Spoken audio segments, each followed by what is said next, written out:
Hello and welcome to This Day Devo. My name is Pastor Guy, and today we read 1 John 2:28 through 4:6.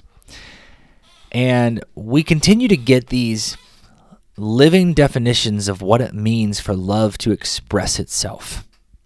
For love to express itself. And if love's not expressing itself, a person should look in the mirror and say, do I truly have the love of Christ? Am I still lost in darkness? Am I backslidden and calloused to the things of God when I see a person who is in need, especially a person in the church who's in need, and I have the means to help them and I don't even feel a twinge of, that person needs something from me? Then John would have us to look at ourselves in the mirror and say, do I truly know Christ? Do I have the love of Christ in me? So for us to be bold, for us to be together and impactful for the kingdom, to have that full courage, we need to be together.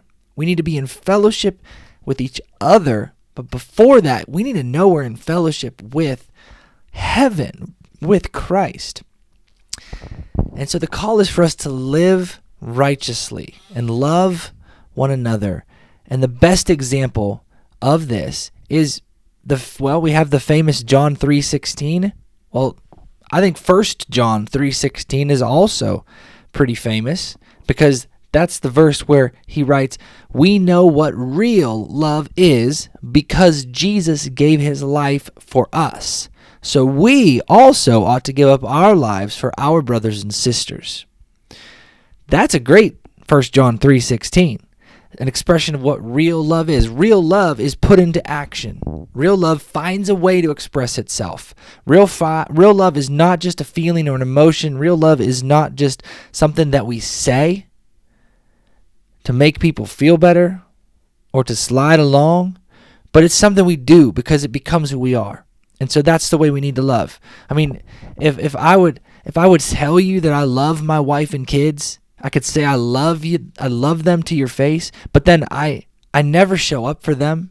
I'm never kind to them. I always just want to get out of there, go do some other stuff, go hang out with my buddies because I don't want to spend time with my wife. It's really an important question, right? Am I sacrificing for the people I say that I love? Am I there for them when they need me? Am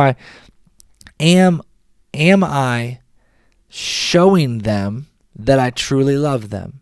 In the same way, we do that in the church. We love the fellow believers and we love Christ, and that is a display of how much of God's love is present in us. He gave his life up for us, and we're called to love others, and that is real love when we're on the ground expressing ourselves and how we are loving people in Jesus' name. And that's what we're called to do. And it's a beautiful thing. And so let's do those kind of things. Let's love each other in every way that we can possibly find. And just show the love of Christ in those relationships as we live for him rather than continuing to go back to the muck. Instead, we love. And so God is love, and it's beautiful. There's one more round of this coming up, and I think you're gonna love it. I think you're gonna love it. 1 John is an excellent read. An excellent book of the Bible.